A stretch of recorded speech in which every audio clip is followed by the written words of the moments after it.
Light کو کیا ہو گیا؟ لائٹ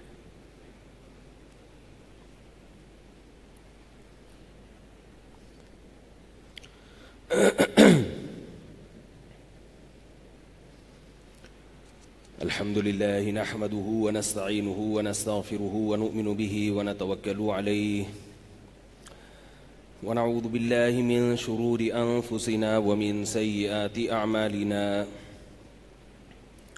من يهده الله فلا مضل له ومن يضلله فلا هادي له ونشهد أن لا إله إلا الله وحده لا شريك له ونشهد أن سيدنا وحبيبنا وشفيعنا وسندنا محمدا عبده ورسوله صلى الله تعالى عليه وعلى آله وأصحابه وبارك وسلم تسليما كثيرا كثيرا أما بعد فأعوذ بالله من الشيطان الرجيم بسم الله الرحمن الرحيم يا أيها الذين آمنوا كتب عليكم الصيام كما كتب على الذين من قبلكم لعلكم تتقون. بیان ذرا 10 منٹ لیٹ شروع ہو رہا ہے تو اس کے لیے معذرت، چونکہ اچانک کوئی ایسا کام آ گیا تھا. یہ وضاحت اس لیے کرنی پڑتی ہے کہ اگر یہ وضاحت نہ کی جائے تو لوگ پھر اگلے ہفتے اور مزید 10 منٹ لیٹ آتے ہیں.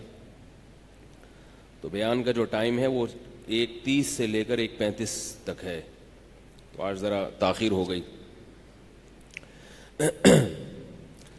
پچھلے درس میں میں نے رمضان کے حوالے سے یہ بات کی تھی. اس کی آواز تھوڑی سی بڑھائیں یار، یہ ایک ہی ترتیب پہ نہیں رہتا. کبھی بھی مائک ہمارا جو ہے نا ہر وقت اس کی سیٹنگ دائیں بائیں ہوتی رہتی ہے. تو میں نے یہ عرض کیا تھا کہ رمضان المبارک سے ہمیں کچھ اسباق ملتے ہیں اور ہمارے جسم کی کچھ تربیت ہوتی ہے.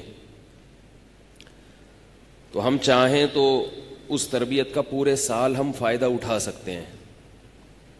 وہ چیزیں ہماری روٹین میں آ جاتی ہیں تو ہم چاہیں تو اس تربیت کا پورے سال فائدہ اٹھا سکتے ہیں.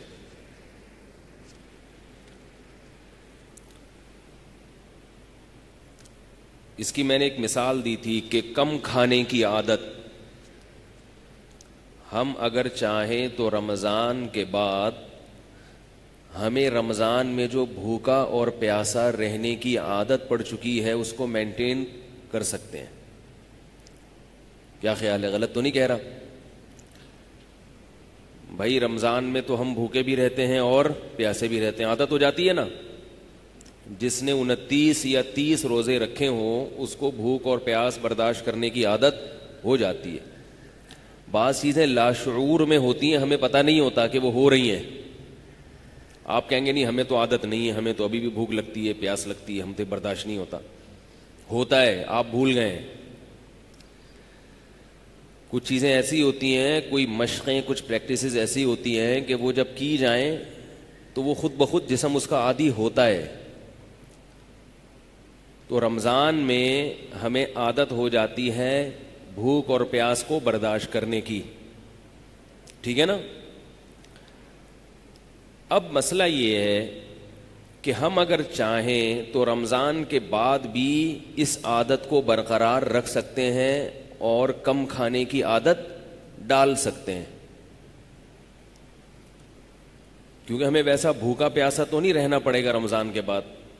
بھائی 2 روٹی کھاتے تھے تو 1 کرنی پڑے گی. کیا خیال ہے؟ تو یہ عادت ہم ڈال سکتے ہیں. باقی ایک الگ مسئلہ ہے کہ آپ کہیں گے اس عادت کے ڈالنے کی ہمیں ضرورت کیا ہے؟ مولوی صاحب جو 2 روٹی کھا رہا ہے اپنے پیسوں پہ کھا رہا ہے نا، تو آپ کو اعتراض کیوں ہو رہا ہے؟ ٹھیک ہے آپ آئیں گے تو آپ کو بھی کھلا دیں گے، تو آپ 2 روٹی والے کو 1 روٹی پر کیوں لانا چاہ رہے ہیں؟ یہ آپ اشکال کر سکتے ہیں. قاری صاحب بھائی سوال آ رہا ہے سمجھ میں کہ ہمیں رمضان میں جو کم کھانے کی عادت پڑی ہے اس عادت کو برقرار رکھنے کی ہمیں ضرورت کیا ہے؟ کھا رہے ہیں تو کھانے دو نا. ایک ہی تو کام ہم ڈھنگ سے کرتے ہیں اور کوئی کام ہم ڈھنگ سے نہیں کرتے. نہ ہم پڑھائی کرتے ہیں، نہ نماز پڑھتے ہیں ڈھنگ سے، نہ روزے ڈھنگ سے رکھتے ہیں، نہ والدین کی فرما برداری تمیز سے کرتے ہیں، کوئی بھی کام ہمارا ڈھنگ سے نہیں ہوتا، تو ایک کھانا ہی ہو رہا ہے تو وہ کھانے تو کیا جا رہا ہے اس میں؟ تو بھائی ایسا نہیں ہے، کھانا جو ہم کھاتے ہیں نا یہ ہماری ضرورت سے بہت زیادہ ہے. جتنا کھانا آج کل کھایا جا رہا ہے یہ ہماری ضرورت سے زیادہ ہے، حتیٰ کہ ڈاکٹر بھی ضرورت سے زیادہ کھاتے ہیں.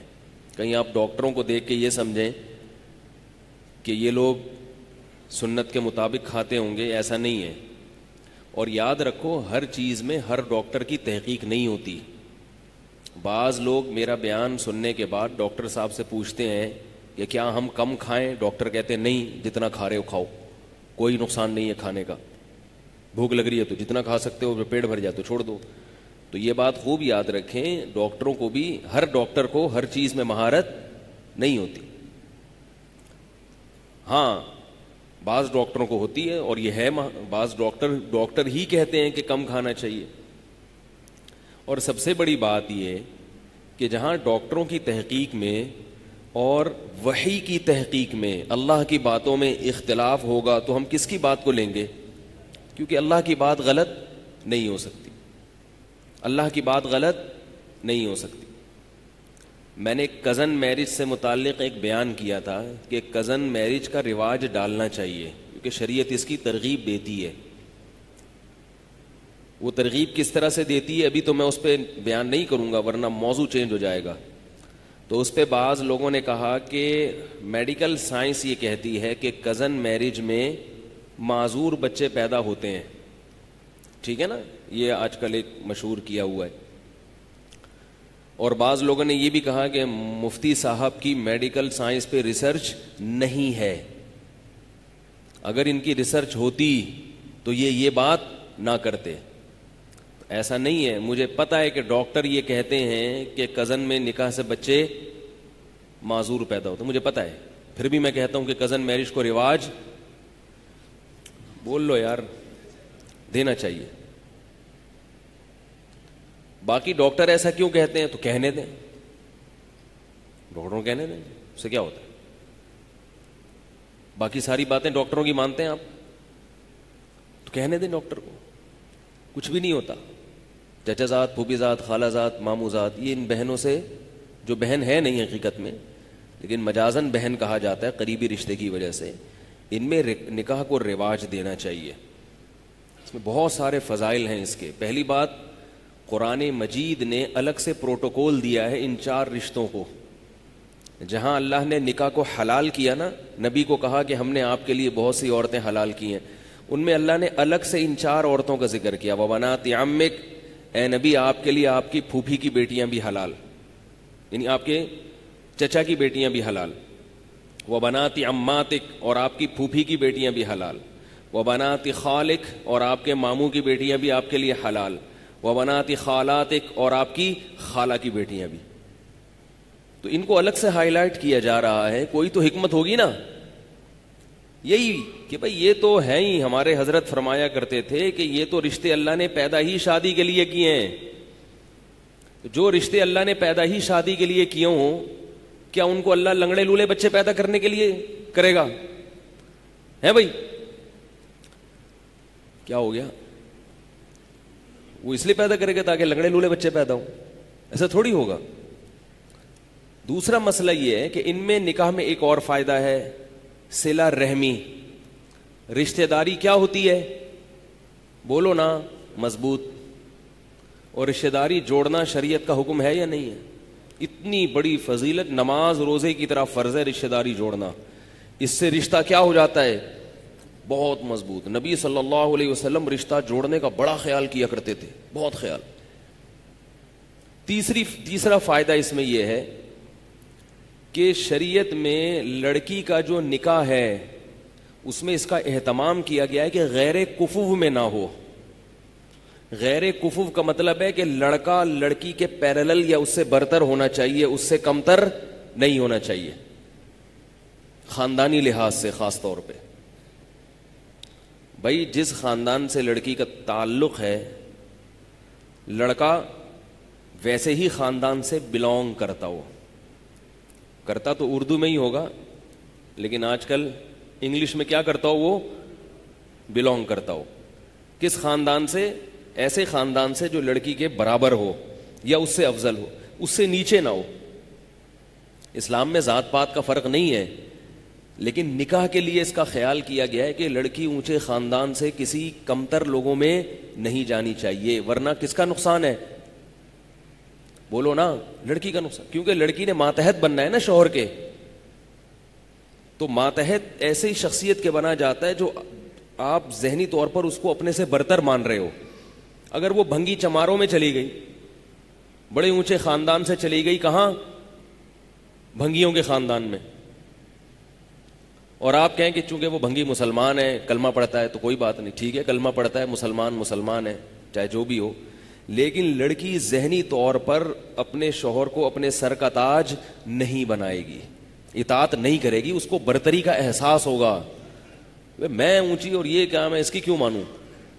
اس سے طلاق کا ریشو, بولو نا بھائی, بڑھے گا. اور نہیں بھی طلاق ہوگی تو پھر ایک مصیبت, ساری زندگی ایک ٹینشن.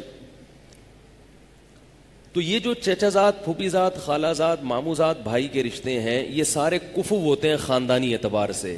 ان میں کوئی بھی خاندانی اعتبار سے غیر کفو, بولو نا بھائی, نہیں. تو شریعت میں جو کفو کی تلاش ہے وہ کیا ہو جاتی ہے؟ آسان.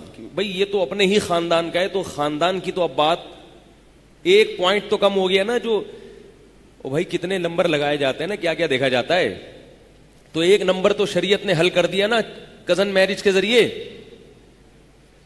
اب اس کی تو تحقیق کی ضرورت ہی نہیں. خاندان میں خاندان تو یہ ہے نا, جو تم ہو وہی ہے. کیا خیال ہے؟ اور پانچواں فائدہ, 4 فائدے بیان ہیں, میں 3 بتائے ہیں, 3 بتائیں. آپ لوگ تو نمبر تو یاد کر لیں کم از کم. چوتھا یا 5واں, رکعتیں جب ہم بھول جاتے ہیں نا نماز میں, 4 پڑھی ہیں کہ 5 پڑھی ہیں, تو شریعت کہتی ہے 4 سمجھو اور قاعدہ بھی کرو, اس لیے کہ نہیں بھول جاتے ہیں کہ 3 پڑھی ہیں یا 4 پڑھی ہیں. تو شریعت کا مسئلہ یہ ہے کہ جب نماز میں آپ بھول جائیں کہ 3 پڑھی ہیں کہ 4 پڑھی ہیں, تو آپ اس کو فرض کریں گے 3, لیکن تیسری رکعت کے بعد قاعدہ بھی کریں گے, کیونکہ ہو سکتا ہے کہ یہ کون سی ہو, چوتھی ہو. اور پھر ایک اور رکعت کے لیے کھڑے ہو جائیں گے جو یا تو چوتھی ہے یا 5ویں ہے. کھڑے اس لیے ہوں گے کہ اگر وہ 3 ہوئی تھی تو پھر چوتھی ہو جائے, اور اگر 4 ہوئی تو 5ویں کیا ہو جائے گی, گریبی. اب نماز میں گریبی لگانا جائز نہیں ہے, تو اس کا شریعت نے حل یہ رکھا کہ آپ 5ویں کے لیے کھڑے ہوں اور آخر میں سجدہ سہو کر لیں. کیا خیال ہے بھائی؟ تو اگر وہ 4 تھی تو پوری 4 ہو گئیں, اور اگر 5 تھی تو گریبی جو آپ نے اضافی لگائی اس کی پینلٹی کس سے ہو گئی, سجدہ سہو سے ہو. اسی کو حدیث میں کہا آتا ہے فَلْيَبْنِ عَلَى الْأَقَلِّ. حدیث میں آتا ہے کہ جس کو نماز میں شک ہوا نا 3 پڑھی ہیں کہ 4 پڑھی ہیں, تو وہ عقل سمجھے, کم سمجھے اور اس پر بنا کرے آگے. تو ہم نے کتنے نمبر لگائے ہیں, 3 ہیں یا 4, تو ہم 3 پہ سجدہ سہو کر لیں گے آخر میں, ٹھیک ہے. چوتھا نمبر کیا ہے کہ جو چچا زاد, پھوپھی زاد, خالہ زاد, مامو زاد رشتے ہوتے ہیں ان کو بچپن سے دیکھا بھالا ہوتا ہے, جوا نہیں کھیل رہا ہوتا انسان. آج کل جو نکاح ہو رہے ہیں نا وہ جوئے ہیں, جوئے. اچھا نکل گیا تو نکل گیا, نہیں نکلا تو پتہ ہی نہیں کیا نکلتا ہے پھر وہ, کیونکہ کسی غیر کے بارے میں پورے طور پر تحقیق کرنا ممکن نہیں ہے. بعض لوگ میرے پاس بھیج دیتے ہیں کسی کو, والدین نا میرے پاس بھیج دیتے ہیں کہ اس نے ہماری بیٹی کے لیے رشتہ بھیجا, مفتی صاحب ذرا اس کو دیکھیں کیا ہے. تو وہ نہا دھو کے شیمپو لگا کے بڑے تمیز سے آتا ہے میرے پاس, ٹھیک ہے نا, نہا دھو کے شیمپو ویمپو لگا کے خوشبو میں اوڑا, ایسا لگتا ہے کہ میرا دل چاہ رہا ہوتا ہے کہ میں اس سے بیعت ہو جاؤں. اب کیا پتا کہ یہ حقیقت میں ایسا ہے یا نہیں ہے بھائی, کو پتہ چلا سکتا ہے. آپ کہہ سکتے ہیں اس کے آفس سے پتا کرو, آفس فون کر کے پوچھا, ہاں بھائی صحیح ہے, تو ہو سکتا ہے باس کے سامنے صحیح ہو, وہاں تو ڈنڈا ہے نا باس کا, تو جہاں ڈنڈا ہوتا ہے وہاں تو سب صحیح ہوتے ہیں بھائی. تو گھریلو زندگی کیسی ہے اس کا پتہ چلانا بہت مشکل. چچا زاد، پھوپھی زاد، خالہ زاد، ماموں زاد کا بچپن سے پتا ہوتا ہے کہ کون بچپن میں بنٹے کھیلتا تھا، کون لٹو کھیلتا تھا، کون چڈی پہن کے تالاب میں مینڈکوں کے ساتھ نہاتا تھا، کون کیا کرتا تھا، کون گلی محلے سے مرغی چوری کرتے ہوئے پکڑا گیا تھا. یہ سب پتا ہوتا ہے. خوبیاں بھی پتا ہوتی ہیں اور بولو نا خامیاں بھی پتا ہوتی ہیں، سب پتا ہے. تبھی لوگ سب کچھ نہیں بتاتے اپنے بارے میں. کہتے ہیں نا سب بتا دوں تو ہاتھ پاؤں کٹوا دوں. تو ان کا پہلے سے سب کچھ پتا ہوتا ہے. تو اب اگر ان میں خامیاں بھی ہیں تو پہلے سے پتا ہوتی ہیں کہ یہ ہے، لہذا پہلے سے برداشت کرنے کا تحمل ہوتا ہے کہ بھئی یہ تو ہے. کزن میرج کا یہ فائدہ ہے. چچا زاد بہن ہو یا چچا زاد بھائی ہو، پہلے سے پتا ہے. تو کتنے فائدے ہو گئے؟ 4 فائدے ہو گئے. اور بھی بہت سارے فائدے ہیں اس کے، اگر میں گنوانا شروع کروں تو اور بھی یاد آئیں گے مجھے. یہ 4 بھی ابھی صرف بیٹھے بیٹھے سرسری غور سے یاد آئیں، ورنہ اور بھی فائدے ہیں. پھر آگے نسل جو پیدا ہوتی ہے نا، اس میں بھی بڑے فائدے ہیں. بڑے فائدے ہیں اس میں. دونوں کے مفاد ہوتے ہیں. جو رشتے ہیں لڑکی اور لڑکے کے ابا اور اماں کے جو رشتے ہیں وہ دونوں طرف سے ہوتے ہیں، لہذا دونوں ان رشتوں کی پاسداری کرتے ہیں. آپ نے شادی کر لی یہاں سے امریکہ میں، تو امریکہ والی کے ننیال وہ ادھر ہے اور آپ کا جو رشتہ ہے وہ ادھر ہے، تو ان سے آپ کا کوئی تعلق نہیں اور ان سے ان کا کوئی تعلق نہیں، تو مشترکہ مفاد نہیں ہوتے. پھر ایک اہم فائدہ 5واں نمبر وہ یہ ہے کہ اگر اختلافات ہوتے ہیں میاں بیوی میں، دونوں خاندان بیٹھ جاتے ہیں، کیونکہ ان رشتوں کے ٹوٹنے میں دونوں خاندانوں کا نقصان ہوتا ہے. تو جوڑنے کی کوشش کون کرتا ہے؟ دونوں خاندان کرتے ہیں. کیا ہو گیا؟ کتنی واضح بات ہے نا. دونوں خاندان جوڑنے کی کوشش کرتے ہیں. تو اگر اتنے سارے مفادات اس میں ہیں تو اگر ایک لنگڑا پیدا ہو بھی جائے تو برداشت کر لو. کیا خیال ہے؟ اول تو ہوگا نہیں انشاءاللہ، کچھ نہیں ہوتا. بالفرض اگر اتنے سب ہونے کے باوجود ایک لنگڑا پیدا ہو جائے تو چلتا ہے، لیکن ایسا ہوتا نہیں ہے. اب میں سائنس کی طرف آتا ہوں. میڈیکل سائنس کیا کہتی ہے کہ تاکہ یہ ٹاپک جب چھیڑا ہے تو مکمل ہو جائے نا. میڈیکل سائنس یہ کہتی ہے کہ اس میں معذور بچے پیدا ہونے کا امکان زیادہ ہے. مجھے نہیں پتا یہ تحقیق صحیح ہے غلط ہے، آپ فرض کر لیں کہ صحیح ہے. صحیح ہوگی جب ڈاکٹر کہہ رہے ہیں، کچھ تو دیکھا ہوگا انہوں نے. کیا خیال ہے؟ کچھ دیکھا ہوگا، کچھ ریسرچ کی ہوگی. تو یاد رکھیں کہ شریعت میں ایسے اسباب جن پر نتیجہ مرتب ہونے کا امکان بہت کم ہوتا ہے. تھوڑی گاڑی اردو استعمال کر رہا ہوں، پھر اس کی وضاحت کروں گا آسان زبان میں. ایسے اسباب جن پر نتیجہ مرتب ہونے کا امکان بہت کم ہوتا ہے، شریعت میں ان اسباب کو لفٹ کرانے کی اجازت نہیں ہے، اور اس کو توکل کے خلاف سمجھا گیا ہے. بعض اسباب ایسے ہوتے ہیں جن پر نتیجہ مرتب تو ہوتا ہے مگر لاکھوں میں ایک یا ہزاروں میں ایک. تو شریعت کہتی ہے ان اسباب کی طرف توجہ مت دو ورنہ وہمی بن جاؤ گے، کیونکہ شریعت میں توہم پرستی کی اجازت نہیں ہے. اب ڈاکٹر کی تحقیق اگر صحیح بھی ہے تو مشاہدہ یہ کہتا ہے کہ یہ اکثر نہیں ہوتا، ہزاروں میں کوئی ایک ہوتا ہے. تو یاد رکھو ہزاروں میں ایک لنگڑا بچہ یا ایک بچہ معذور پیدا ہونے کا امکان اگر کزن میرج میں ہے تو یہ ہزاروں میں ایک کا میں معذوری کا امکان کے تو اور بہت سارے اسباب ہیں جو اس سے بھی زیادہ قوی ہیں. ایکسیڈنٹ کے ذریعے بچوں میں معذوری کا امکان کزن میرج سے زیادہ ہے. نہیں آ رہی بات؟ بیماریوں کے ذریعے، عام بیماریوں کے ذریعے بچوں میں معذوری کا امکان کزن میرج کے امکان سے زیادہ ہے. تو کیا اس چکر میں آپ اولاد پیدا کرنا چھوڑ دو گے کہ کہیں معذور نہ پیدا ہو جائے کیونکہ وہ فلاں جگہ ایک جگہ ساؤتھ افریقہ میں ایک بچہ معذور پیدا ہوا ہے؟ یہ فرض کرو گے آپ؟ نہیں آ رہی بات؟ بچے گم بھی جاتے ہیں، کتنی بڑی ٹینشن ہے والدین کے لیے. لاکھوں میں ایک بچہ، 2 لاکھ 10 لاکھ میں ایک بچہ گمتا بھی ہے. گمتے ہیں نا بچے، بعض دفعہ اغوا ہو جاتے ہیں.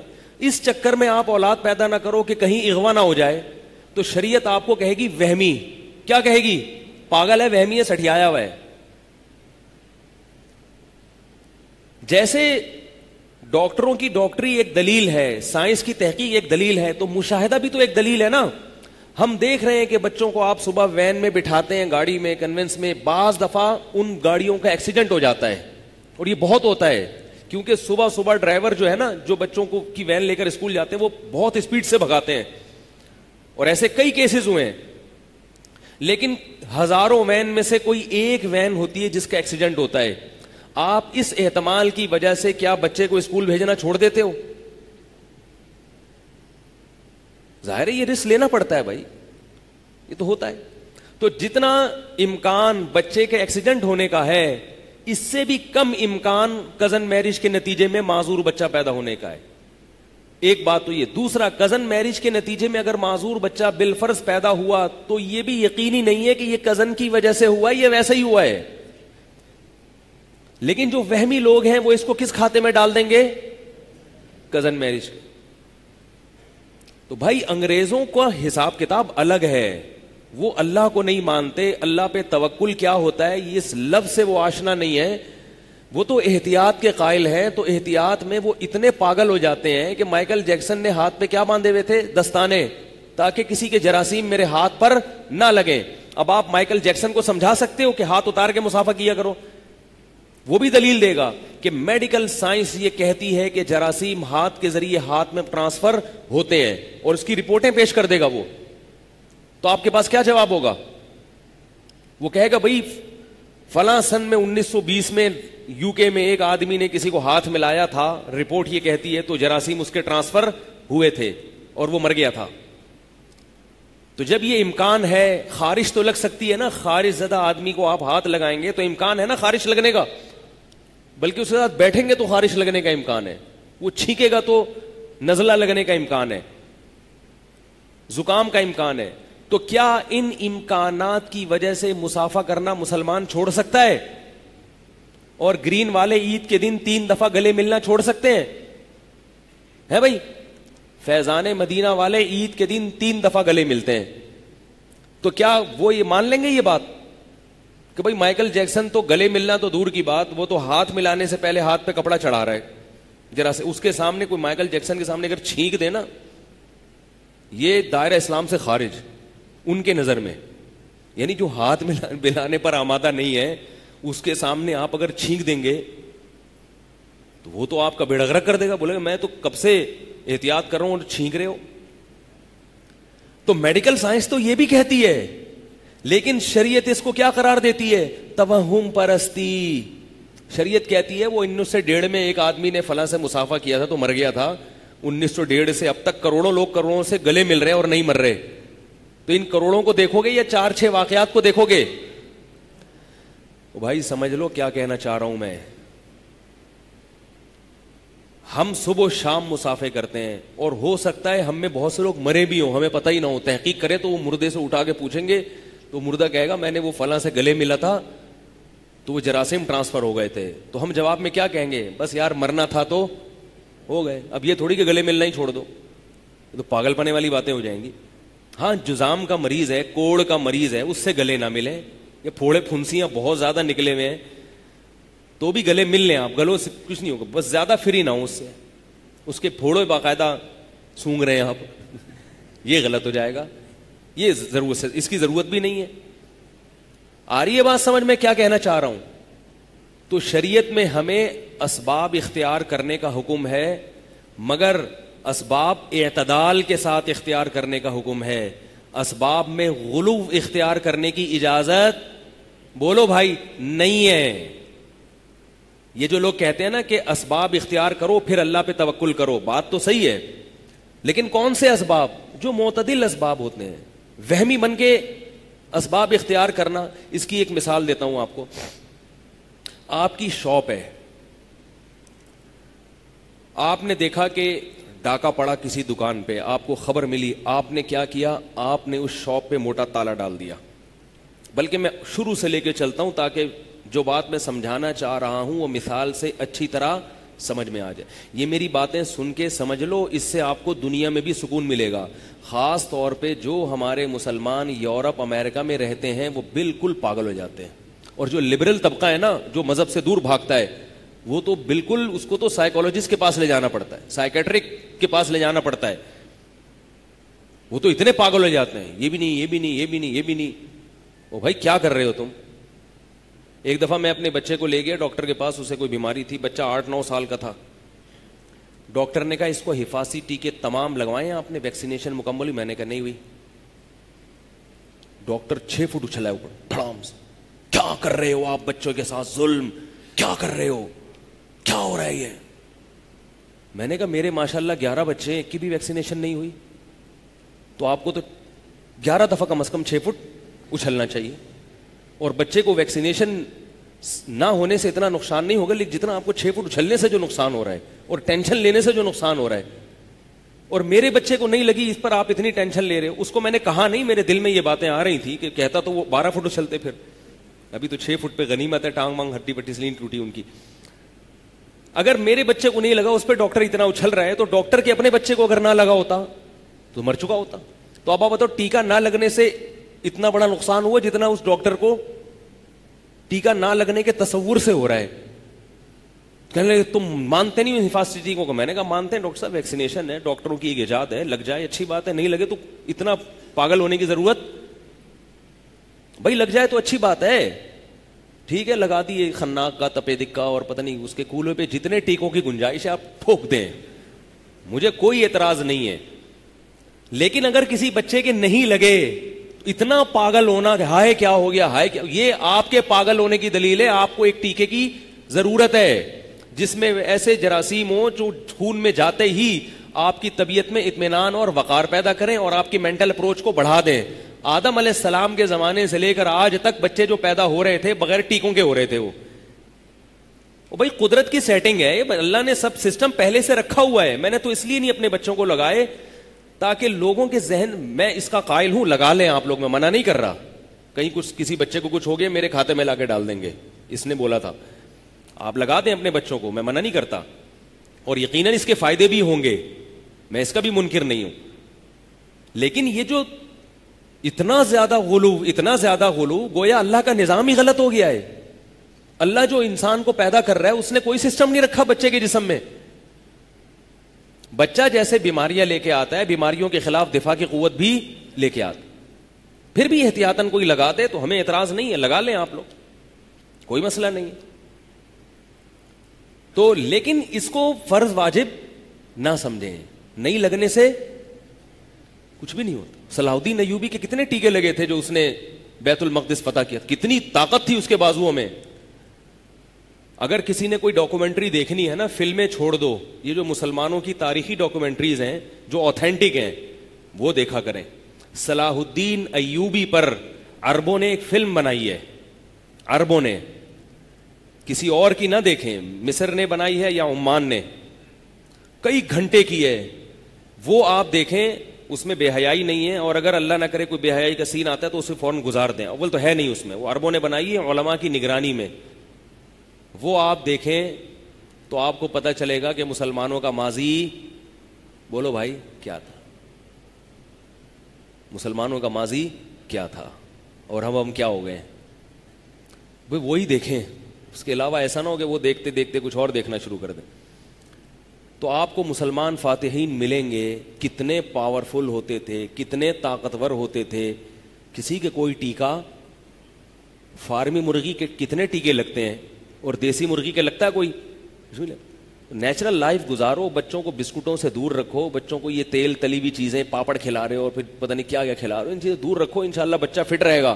اور اگر ساری دنیا کے سارے ٹیکے لگا دیے اور یہ بازاری چیزیں نہیں چھوڑی, پاپڑ بسکٹ جو بازار کے آ رہے ہیں, بچہ بیمار رہے گا. تبھی آپ دیکھ لینا. لیکن پھر بھی میں ٹیکوں کا مخالف نہیں ہوں, یہ ڈاکٹروں کی فیلڈ ہے, ڈاکٹروں سے پوچھیں. ڈاکٹر اگر مشورہ دیتا ہے ٹیکا لگاؤ, لگا دیں, مگر ایک ڈاکٹر کے بھی لگائیں. وہ والا ٹیکا جو میں کہہ رہا ہوں, اس ٹیکے سے یہ ہوگا کہ جس نے ٹیکا نہیں لگایا ہوا ہوگا تو ڈاکٹر کہے گا اچھا چلو ٹھیک ہے لگا لیتے تو اچھا ہوتا مولوی صاحب, ایک احتیاط کی بات, بس اتنا کافی ہے. اگر ڈاکٹر مجھے یہ کہتا کہ مفتی صاحب آپ نے بچوں کو ٹیکے نہیں لگائے, لگا لیتے یار, ساری دنیا لگا رہی ہے, آپ بھی لگا لیتے, تو کہتا اچھا ڈاکٹر صاحب غور کروں گا میں, ٹھیک ہے آپ کا مشورہ اچھا, اتنا کہتا تو ٹھیک ہے. وہ جو 6 فٹ اچھلا ہے نا, تو میں نے کہا یہ ذرا معاملہ کیا ہو گیا, خراب ہو. تو اب میرے پاس الحمدللہ دلیل ہے, میرے اللہ کے شکر ہے بچے ہیں. کوئی ڈاکٹر 6 فٹ اچھلے اس کو میرے پاس لے آؤ کہ بھائی ان کے تو کسی بچے کو ٹیکا نہیں لگا, اللہ کا فضل ہے, اچھلتے کودتے, اللہ نظر بس سے بچائے, سب فٹ فاٹ, اسکول میں سب سے اچھے نمبر لیتے ہیں اور ہر وقت ایکٹیو ماشاءاللہ, کھاتے ہیں پیتے ہیں, دوڑتے ہیں بھاگتے ہیں, شکایتیں لگاتے ہیں ایک دوسرے کی, جو بچوں کی عادت ہوتی ہے, فٹ فاٹ ماشاءاللہ, قد نکال رہے ہیں, بڑے ہو رہے ہیں. تو یہ وہ اسباب ہیں کہ جس میں شریعت نے ہمیں اعتدال کا حکم دیا ہے, وہمی بننے کی اجازت نہیں. اور اگر پھر بھی کسی بچے کو اللہ نہ کرے کچھ ہو گیا تو اللہ پہ توکل کرو بھائی, چلتا ہے بھائی, ہوتا ہے. تو اعتدال. ایک صاحب نوجوان میرے پاس آئے, روزانہ ملاقات ہوتی تھی میرے ان سے, کوئی میٹنگ تھی, تو کہتے آج میں ٹائیفائڈ کا ٹیکہ لگا کے آ رہا ہوں. ٹائیفائڈ یہ کوئی بیماری. اگلے دن آئے کہہ رہے ہیں آج میں نے گردن توڑ بخار کا بھی لگوا لیا. اگلے دن آج میں نے فلانی بیماری کا, آج میں نے فلانی بیماری کا. آج جتنی بیماریاں دنیا میں پائی جاتی ہیں جن کے ٹیکے ایجاد ہو چکے ہیں وہ سارے انہوں نے لگوا لی. میں نے کہا اللہ کے بندے کیا کر رہے ہو, کوئی بیماری پھیلی ہوئی ہے ہمارے معاشرے میں اگر, یا پھیلنے کا شدید خطرہ ہے, اس کا احتیاطاً لگا لیں آپ. خام خواہ میں وہم کی بنیاد پہ یہ نہ ہو جائے, وہ نہ ہو جائے, یہ نہ ہو جائے, اپنی جو ہے نا وہ کولے بھی سجائے ہوئے ہیں اور بازو بھی سجا کے آئے ہوئے. کیا کر رہے ہو یہ؟ اللہ پہ توکل کرو, اللہ پہ اعتماد کرو. میں نے کہا اللہ جب مارنے پر آئے گا تو جو ٹیکا جس بیماری کا لگا ہے نا وہی ٹیکا بیماری کا ذریعہ بن جائے گا. بعض دفعہ ایسے ہوا ہے کہ ہیپاٹائٹس کا انجیکشن ڈالا گیا اور بندے کو ہیپاٹائٹس ہو گیا, ایسا بھی ہوا ہے. پولیو کے قطرے پلائے گئے اور کیا ہو گیا, پولیو ہو گیا. میں نہیں کہہ رہا کہ ہمیشہ ہوتا ہے, کبھی کبھار ایسا بھی ہو جاتا ہے. اور میں نے کہا اگر اتنی چیزوں سے حفاظت کر رہے ہو, ٹرک کے نیچے آ کے مر گئے, اس کا بھی ٹیکا لگاؤ, کیونکہ ان بیماریوں کا امکان اتنا نہیں ہے جتنا ایکسیڈنٹ سے مرنے کا امکان ہے. تو ایک ٹیکا اس کا بھی لگاؤ. پتہ نہیں تو جب اتنی چیزوں میں توکل کر رہے ہو تو اس میں بھی, ہاں ایسی بیماری جو واقعتاً جس کا خطرہ ہو آپ کے ملک میں, پھیل رہی ہو تیزی سے, اس میں آپ کر لیں, ویکسینیشن کر لیں.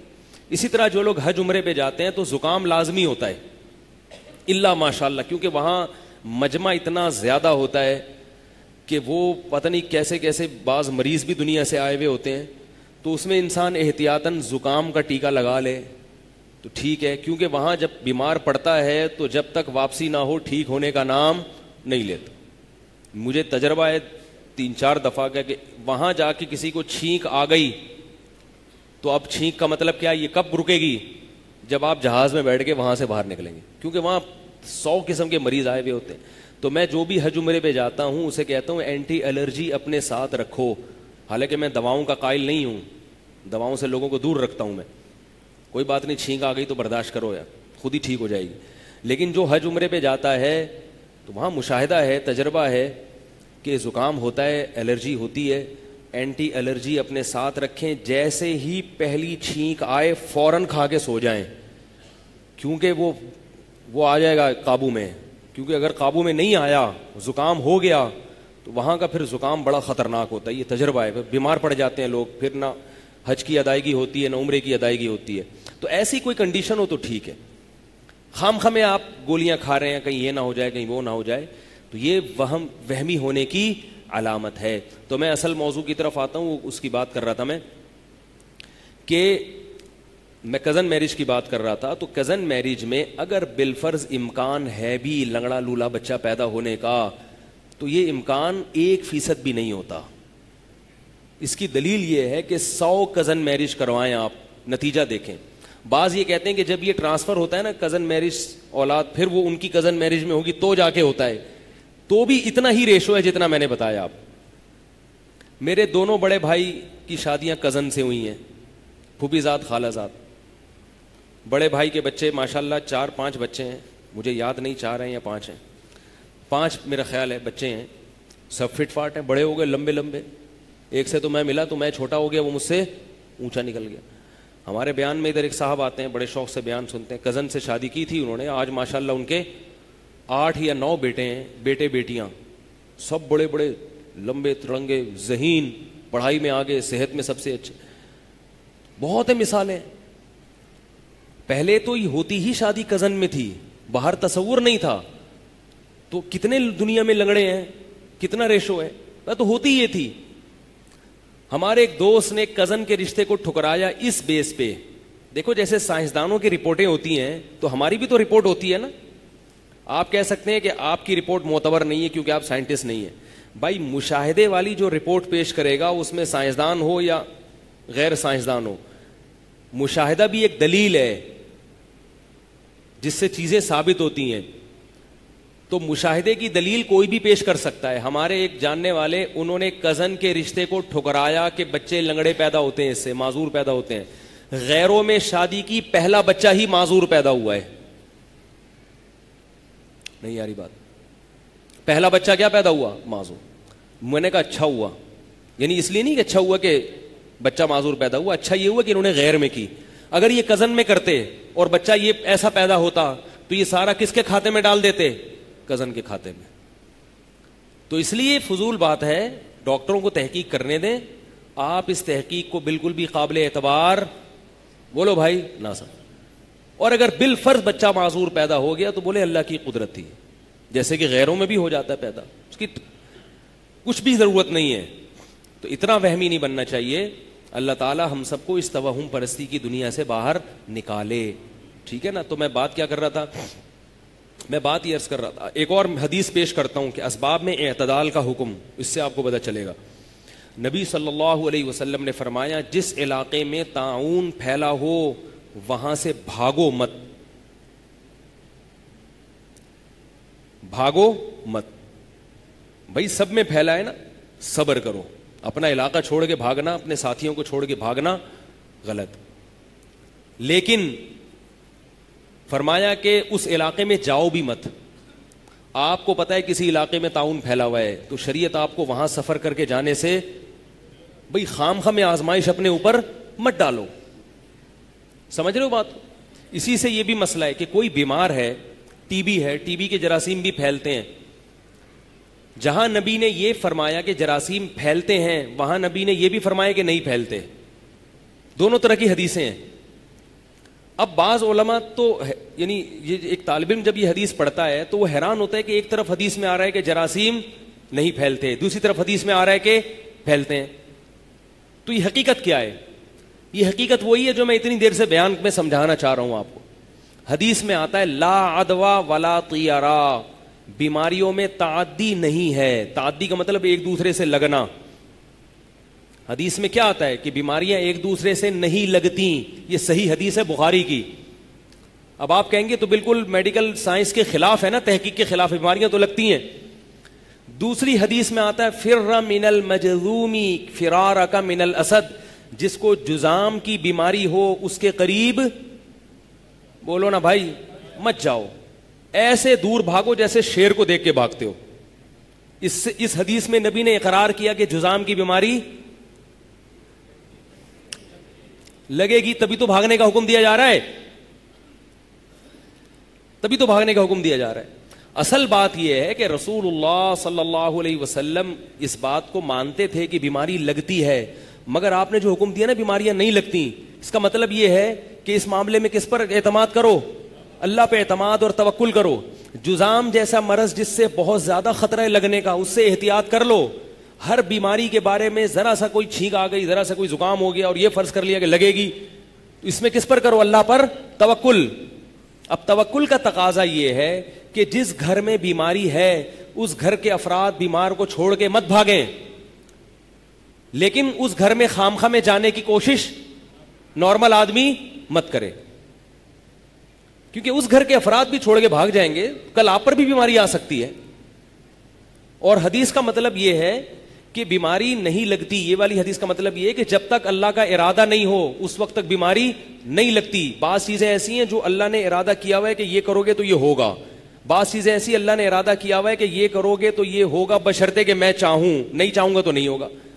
تو بیماریاں لگنے میں نہ لگنے کا ریشو زیادہ ہے, لگنے کا ریشو کم ہے. ٹی بی کا مریض کسی گھر میں ہو, 10 افراد رہتے ہوں, 100 خاندانوں پہ تجربہ کر کے دیکھیں, 100 فیملیز ہوں, ہر فیملی میں ایک ٹی بی کو مریض کو چھوڑیں تو 100 فیملیز میں سے ایک فیملی شاید متاثر ہو, اور اس ایک فیملی کا بھی ایک یا 2 فرد متاثر ہوں گے. 9 فیملیاں اس بیماری سے, بولو نا بھائی, محفوظ رہیں گی. تو اس سے پتا چلتا ہے کہ بیماری لگنے کا جو ریشو ہے وہ نہ لگنے سے بہت کم ہے. تو جب اتنا کم ریشو ہے تو اس میں وہمی ہونے کی ضرورت نہیں ہے. بولے جب اللہ چاہے گا تو لگا دے گا, نہیں چاہے گا تو گلے ملو ٹی بی کے مریض سے, کچھ نہیں ہو, کچھ بھی نہیں ہوگا انشاءاللہ. ہمارے پڑوس میں خاتون رہا کرتی تھیں, ان کے بھائی کو ٹی بی تھی. یہ واقعہ ہوگا 20-25 سال پرانا, میں بالکل چھوٹا بچہ تھا. اس وقت ٹی بی کا یہ علاج دریافت بھی نہیں ہوا تھا جو ابھی چند سال پہلے ہوا ہے. ٹی بی کا مریض بیچارہ گھل گھل کے مر جاتا تھا. وہ خاتون, ان کا بھائی تھا کنوارا, وہ خاتون انہوں نے اپنے بھائی کو اپنے گھر میں رکھا, اور اتنی خطرناک ٹی بی تھی, وہ بیچارہ دبلا ہو کے ہڈیوں کا ڈھانچہ بن گیا. میں جب ان کے گھر جاتا ہمارے پڑوس میں تو مجھے وحشت ہوتی تھی اس کو دیکھ کے. وہ کھانستا تھا, مجھے ڈر لگتا تھا کہ کہیں لگ نہ جائے مجھے. لیکن وہ بڑی بہن کیا کرتی تھی, اپنے چھوٹے بھائی کو گود میں اٹھا کے واش روم لے کے جانا, نوالے بنا بنا کے اس کو لقمے کھلانا. 20-25 سال ہو گئے. وہ خاتون اس وقت اتنی ایجڈ تھی, اب تک زندہ ہیں. ان کا بھائی مر گیا تھا تھوڑے دنوں میں. ڈاکٹر تو کہے گا کہ ٹی بی لگتی ہے, مگر شریعت سے بھی کچھ پوچھ لیا کرو. شریعت کیا کہے گی کہ بھائی ایسے موقع, بہن ایسے موقع پر اپنے بھائی کو چھوڑ کے مت بھاگے اور یہ سمجھے کہ ٹی بی نہیں لگتی. کیا ہو گیا, کیوں کتنی اہم باتیں کر رہا ہوں آپ کے سامنے. اللہ کے بندو, اس کی قدر کرو. نہیں لگی اس کو, اور اس گھر کے کسی فرد کو بھی نہیں لگی, نہ پڑوسی میں کسی کو لگی. کتنی خطرناک ٹی بی. میں 100 دفعہ گیا ہوں گا ان کے گھر, اگرچہ میں پتلی گلی سے واپس آیا لیکن گھوم کے گیا تو نا وہاں سے, مجھے بھی نہیں لگی. آپ کے سامنے بیٹھا ہوں الحمدللہ. کئی سال ہو گئے. مائیکل جیکسن کی طرح وہمی بنو گے تو پاگل ہو جاؤ گے. تو اس لیے اتنا زیادہ مسلط کرنے کی چندہ ضرورت, بولو بھائی, نہیں. ہاں, جس کو ٹی بی ہو وہ خود احتیاط کرے, دوسروں کا توکل, دوسروں کے توکل کا امتحان نہ لے کہ میں, وہ ٹی بی کا مریض آ رہا ہے آپ کے منہ میں آ کے کھانس رہا ہے, گلے مل رہا ہے آپ سے اور کہہ رہے میں دیکھنا چاہ رہا ہوں کہ آپ کا اللہ پہ کتنا توکل ہے. تو کسی اور کے توکل کو آزمانے کی اجازت نہیں ہے. آپ کے بچوں کو چکن پاکس نکلا ہے, بچوں کو گھر میں رکھیں, پڑوسیوں کے گھر میں نہ بھیجیں. آئی بات سمجھ میں؟ لیکن خود بھی گھر سے مت بھاگیں, نہ کسی دوسرے بچے کو نانی کے یہاں بھیجیں, بولے ادھر ہی رہو, کوئی بات نہیں, لگ گیا تو کوئی بڑا مسئلہ نہیں. ایک صحابی آئے رسول اللہ صلی اللہ علیہ وسلم کی خدمت میں. آپ صلی اللہ علیہ وسلم نے فرمایا بیماریاں نہیں لگتی. مطلب حدیث کا سمجھ گئے, آپ صلی اللہ علیہ وسلم نفی نہیں کر رہے ہیں, مطلب کہ ہمیں اللہ پر اعتماد کرنا ہے. اب اس حدیث میں آپ صلی اللہ علیہ وسلم نے وضاحت کر دی. صحابی آئے, عرض کیا کہ یا رسول اللہ, نبی نے فرمایا لا عدوا, بیماریاں نہیں لگتی. ان صحابی نے عرض کیا یا رسول اللہ, میرا ایک اونٹ کو خارش ہوتی ہے تو اس کی وجہ سے دوسرے کو بھی ہو جاتی ہے, آپ تو فرما رہے ہیں کہ نہیں لگتی, تو یہ اونٹ کو کہاں سے لگ گئی؟ نبی نے فرمایا فمن اجرب الاول, پہلے کو کہاں سے لگی ہے؟ پہلے اونٹ کو خارش کہاں سے لگی؟ کیا مطلب؟ جیسے پہلے اونٹ کو خارش اللہ نے اپنی مرضی سے لگا دی نا, اور اس میں تم رکاوٹ نہیں بن سکے, اللہ چاہے گا تو دوسرے اونٹ کو بھی اپنی مرضی سے لگا دے گا, چاہے اسی کے جراثیم لے کے لگائے یا کہیں اور سے جراثیم لگا دے. کیا مطلب؟ اس بارے میں وہمی مت بنو, وہمی مت بنو. ٹھیک ہے, ویکسینیشن کر لیں آپ خارش کی, احتیاط کر لیں آپ, اور مزید اونٹ اس میں لا کے چھوڑنے کی کوشش نہ کریں. لیکن اس نقصان اس کا پتہ ہے کیا ہوتا ہے؟ میں دیکھ رہا ہوں لوگوں کو, کوئی بیمار ہوتا ہے نا, کہتے ہیں یار میں اس کے گھر گیا تھا نا, وہاں سے لگی ہے. یہ کس پہ ڈال دیا؟ یہ کھاتا اس پہ ڈال دیا. وہ پہلے ہی بیمار ہے, اوپر سے اس کو یہ احساس ہے کمتری کہ میری وجہ سے لوگ بیمار ہو رہے ہیں. تو اس میں نسبت ہمیں کس کی طرف کرنی ہے؟ اللہ کی طرف, کیونکہ ایک ایسا سبب ہے جو ضعیف ہے, طاقتور سبب نہیں ہے. ایسا نہیں ہے کہ جہاں یہ سبب ہوگا تو نتیجہ نکلے گا, بلکہ ہزاروں جگہ پہ سبب پایا جاتا ہے, نتیجہ ایک آدھ جگہ پہ نکلتا ہے, ایک آدھ جگہ پہ نتیجہ نکلتا ہے. اس لیے اس سبب کو زیادہ فریق کرنے کی ہمیں شریعت نے اجازت, بولو بھائی, نہیں, زیادہ پروٹوکول دینے کی اس کو. تو ہم تو دیکھتے ہیں یہاں, اگر ہمارے ملک میں یعنی اگر یہ حقیقت میں زکام اتنا تیزی سے لگتا نا تو ہم سب یہاں بیٹھ کے چھینک رہے ہوتے ہیں, کیونکہ وضو خانے پہ جو کچھ ہو رہا ہے آپ دیکھ لیں, ایسے تھوکتے ہیں نمازی بھائی, کوشش ہوتی ہے سامنے والے کے منہ پہ لگے جا کے, کیونکہ نشانہ پکا نہیں ہے تو وہ نیچے جا کے لگتا ہے. تو کہاں کس کو زکام ہوتا ہے, کیا ہوتا ہے. لیکن علماء یہ کہتے ہیں کہ زکام کے مریض کو خود احتیاط بہرحال کرنی چاہیے. اگر وہ ہمارے حضرت کو جب زکام ہوتا تھا جماعت سے نماز نہیں پڑھتے تھے, گھر میں نماز پڑھتے تھے, مسجد میں آنا چھوڑ دیتے تھے. اس کی وجہ یہ نہیں تھی کہ بیماری لگے گی, اگر اس وجہ سے بھی تو بھی ٹھیک ہے, لیکن اس کی اہم وجہ یہ تھی کہ زکام کے مریض سے ساتھ والے کو گھن آتی. جب بار بار ناک سڑکتا ہے اپنی تو ساتھ والے کو گھن آتی, کیا کر رہا ہے بھائی تو گھر میں جا. تو ایسی کوئی بیماری ہو جس سے دوسرے کو گھن آتی ہو تو پھر شریعت کیا کہتی ہے کہ آپ نماز گھر پر پڑھیں, دوسرے کو تکلیف نہ دیں. سمجھ گئے؟ تو اب یہ مسئلہ حل ہو گیا. حفاظتی ٹیکوں والا بھی, پولیو کے قطروں والا بھی, سارے مسائل حل ہو گئے. آپ پلائیں پولیو کے قطرے بھی اپنی ذمہ داری پہ پلائیں, حفاظتی ٹیکے بھی لگائیں. جس کے نہیں لگے تو اس پہ ترس کھانے کی کوشش نہ کریں, بلکہ یوں سمجھے کہ جیسے صلاح الدین ایوبی کے کچھ بھی نہیں لگا تھا اور وہ صلاح الدین ایوبی بن گیا تھا, تو شاید ان کے بچے مستقبل میں صلاح الدین ایوبی بن جائیں. اور پھر بھی زیادہ پریشان. میں نے تو جانوروں پہ بڑے تجربے کیے ہیں. یہ جو دیسی بکرے ہوتے ہیں نا, ریوڑ سے آپ خریدیں, گاؤں سے لائیں, ان کو کوئی ویکسینیشن کوئی ٹیکا نہیں لگا ہوتا, یہ بڑے فٹ فاٹ ہوتے ہیں. میرے یہاں آپ دیکھ سکتے ہیں 12 فٹ کی گرل لگی ہوئی ہے, یہ میں نے اپنے ہاتھوں سے بنایا, یہ بلکہ 18 فٹ لمبائی ہے اس کی. یہ مدرسے میں پیچھے آپ دیکھیں آگے جا کے 18 فٹ کی. یہاں میں نے بکرے پالے ہیں, بکریاں پالی ہیں. ہمارے ایک دوست کو بھی شوق تھا, وہ بکرے لا کے رکھے اور روزانہ کے حساب سے صبح و شام ان بکروں کے ویکسینیشن ہو رہی ہے, ٹیکے لگ رہے ہیں, اور ہر دوسرے دن بعد جنازہ ہو رہا ہے کسی نہ کسی بکرے کا. آج میرا فلاں بکرا دار فانی سے کوچ کر گیا, آج میں نے فلاں کے, مجھے بھی گوشت بھیجتے تھے کبھی کبھار. آج میں نے کہا یہ گوشت, کہہ رہے ہیں یار وہ جو نہیں تھا وہ لمبا والا, وہ کاٹ دیا. میں نے کہا کیوں کاٹ دیا بھائی؟ کہہ رہے ہیں یار اس کا. میں نے کہا روزانہ آپ ٹیکے لگا رہے ہو اور ہماری بکری اور بکرا وہاں کھڑا ہوا ہے, اس کو ٹیکے نہیں لگ رہے اور وہاں سے بیماری بھی ٹرانسفر نہیں ہو رہی. حیرت کی بات, یہ بھی تو رپورٹ ہے نا. آپ ڈاکٹروں کی رپورٹوں پہ ایمان لاتے ہو تو یہ بھی تو رپورٹ ہی پیش کر رہا ہوں بھائی میں, یہ مشاہدے والی رپورٹ ہے. پنجرا دیکھ لو یہاں جا کے, یقین آ جائے گا. کچھ بھی نہیں ہے, ابھی کچھ نہیں ہے اس میں. اس کی ایک وجہ ہے, ابھی کیوں نہیں ہے, وقت نہیں ہے میرے پاس, دوبارہ لا کے جانور ڈالوں گا. کوئی مرا ورا نہیں ہے اس میں الحمدللہ, اس پنجرے میں کوئی مرا ہے آج تک تو. اور میں نے دیکھا لوگ لا کے بکرے رکھتے ہیں اور ہمارے بکروں کو بیماری بھی نہیں لگ رہی ہوتی اس سے, اور وہ ویکسینیشن کے باوجود ان کے بکرے مر رہے ہوتے. تو کھاؤ بھی دیسی چیزیں, جانور بھی دیسی پالو, گاؤں دیہاتوں سے جو چرنے والے جانور ہیں, جو قدرتی طریقے سے بڑے ہوئے ہوں, وہی چیزیں کھاؤ, وہی چیزیں. اور لائف اسٹائل بھی کون سا رکھو بھائی, وہی والا رکھو, تو یہ ٹیکے ٹھوکنے کی ضرورت نہیں آئے گی. اچھا, کچھ بیماریاں ایسی ہیں جو بڑی ڈینجرس ہیں, اگر ان بیماری کا خطرہ ہو تو اس کا ٹیکا لگا لینا چاہیے. میں نے بتایا جیسے آپ, کچھ بیماریاں ایسی ہیں جو پھیلتی تو ہیں مگر خطرناک نہیں ہوتی, وہ اپنا ٹائم پورا کر کے چلی جاتی ہیں, ان کی ویکسینیشن مت کراؤ. جیسے چکن پاکس اور خسرہ. لوگ کیا کرتے ہیں, چکن پاکس پھیل رہا ہے تو بچوں کو ٹیکے لگوا لیتے ہیں چکن پاکس کے. نہ لگاؤ, کیونکہ چکن پاکس بچوں کے نکلتا ہے تو زندگی میں ایک ہی بار نکلتا ہے, اس کو بھرپور طریقے سے نکلنے دو, کیونکہ جو قدرت کے کام ہے نا اس میں ٹانگ اڑاؤ گے تو گڑبڑ ہوگی. خسرہ بیماری ہے بچوں کی, سب بچوں کو نکلتا ہے, اس کو ٹیکے لگا کے روکنے کی کوشش مت کرو. ڈاکٹر آج تو کہہ رہے ہیں کہ خسرے کا ٹیکا لگایا تو ٹھیک ہے, ہو سکتا ہے کل ان کی تحقیق بدل جائے. تو خسرہ تو صدیوں سے بچوں کو نکلتا چلا آ رہا ہے, اور خسرہ تو ایسی بیماری ہے, اچھی بیماری ہے, یہ تو بھرپور طریقے سے نکل کے ختم ہو جائے, یہ زیادہ اچھا ہے. آپ کو پتا ہے کہ ہندو مذہب کے بعض فرقوں میں خسرہ اور چکن پاکس کی عبادت ہوتی ہے. نہیں یاری میرا خیال ہے بات, ان بیماریوں کو وہ کیا سمجھتے ہیں, برکت والی بیماریاں سمجھتے ہیں, اس لیے کہ انہوں نے اس کے فائدے دیکھے ہیں. تو خسرہ نکل آیا بچوں کو تو اس کو تو ایسی دواؤں کھلاؤ کہ اور نکلے, تاکہ نکل کے ایک دفعہ ختم ہو جائے. چکن وہ جسم خود علاج کرتا ہے تو یہ زیادہ بہتر ہے.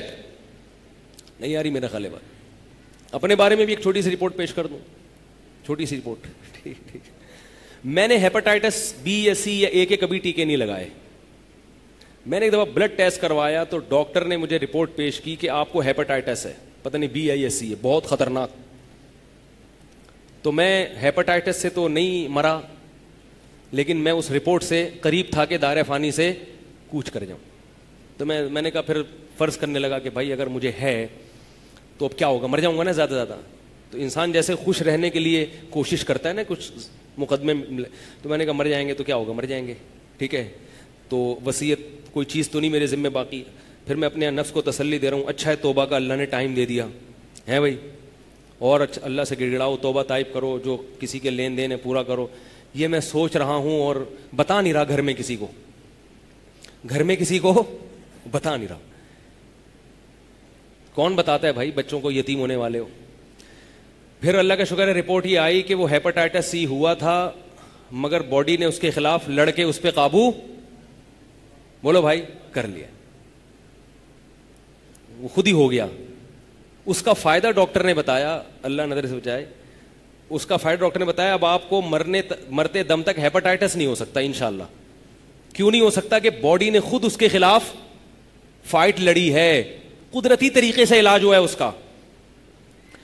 نہیں آ رہی بات؟ تو میں یہ بتانے کے لیے کہ جب قدرتی طریقے سے باڈی خود فائٹ کرتی ہے، وہ کس کی طرف سے تحفہ ہوتا ہے؟ اللہ کی طرف سے گفٹ ہوتا ہے. تو جانوروں کو بھی خود ہی فائٹ کرنے دو، بچوں کو بھی حتی الامکان خود ہی لڑنے دو چکن پاکس کے خلاف. میں ہیپاٹائٹس کے خلاف تو لڑنے کا نہیں کہہ رہا، وہ تو ہماری باڈی نے لڑ کے قابو پڑ لیا، آپ کی باڈی نہیں لڑے تو آپ مر جائیں گے. ٹھیک ہے. تو اگر کسی علاقے میں ہیپاٹائٹس پھیلا ہوا ہے تو لگا لیں ٹیکہ اپنی ذمہ داری پہ. میں تو قائل نہیں ہوں، پھیلا ہوا ہے میں اس معاملے میں نہیں لگاتا، ٹیکے ویکے نہیں لگاتا میں. اللہ ہی بہتر ہے. احتیاط کرے آدمی کھانے پینے میں، گند بلا نہ کھائے اور استعمال شدہ سرنج نہ لگائے. بلیڈ جو نائی، زیادہ تر یہ ہو رہا ہے، یہ جو نائی لوگ ہیں نا، ہیئر ڈریسر، یہ جو بلیڈ استعمال کرتے ہیں، یہ ایک ہی بلیڈ 10 قسم کے لوگوں پہ استعمال کرتے ہیں. تو بلڈ کے ذریعے ہیپاٹائٹس کے جراثیم منتقل ہوتے ہیں. پھر یہ اس کو دھوتے نہیں ہیں، صفائی نہیں رکھتے اس کی. تو مجھے جہاں تک ڈاکٹروں سے یہ بات پتہ چلی ہے، یہ سب سے زیادہ بلیڈ کے ذریعے ہیپاٹائٹس پھیل رہا ہے. یہ جو ہیئر ڈریسر ہے نا، جب آپ کے سر پہ، اس لیے ٹینڈ کراؤ ہی نہیں احتیاط. تو یہ گدی پہ جب بلیڈ لگاتے ہیں تو یہ بلیڈیں سال میں کم از کم 10-20 ہزار آدمیوں کی گدیوں پہ لگ چکی ہوتی ہیں. تو 10-20 ہزار میں کوئی نہ کوئی تو ہوتا ہے. اب یہ دھوتے نہیں ہیں. شریعت میں صفائی کا تو حکم ہے نا، صفائی ستھرائی، وہ تو بہت حساس ہے اسلام اس بارے میں. دھوتے نہیں ہیں. تو اب دھوئیں گے نہیں اور وہی بلیڈ سب کے لگاتے رہیں گے، ظاہر ہے پھر اس سے بیماری پھیلنے کا خطرہ ہوتا ہے. تو اللہ پر اعتماد کریں، اللہ پہ توکل کریں. وہمی بننے کی چندہ ضرورت، بولو بھائی، نہیں ہے. اس سے ہنسی خوشی زندگی گزرے گی. جو موضوع میں نے لے کے چلا تھا، میں انشاءاللہ اگلے ہفتے پھر اس کو لے کے چلوں گا کہ بھئی رمضان سے ہمیں کیا اسباق ملتے ہیں، ٹھیک ہے نا. تو وہ اسباق مزید انشاءاللہ اگلے ہفتے بیان ہوں گے. اللہ تعالیٰ سمجھنے کی، عمل کرنے کی توفیق عطا فرمائے. سبحانک اللہم و بحمدک، نشہد ان لا الہ الا انت.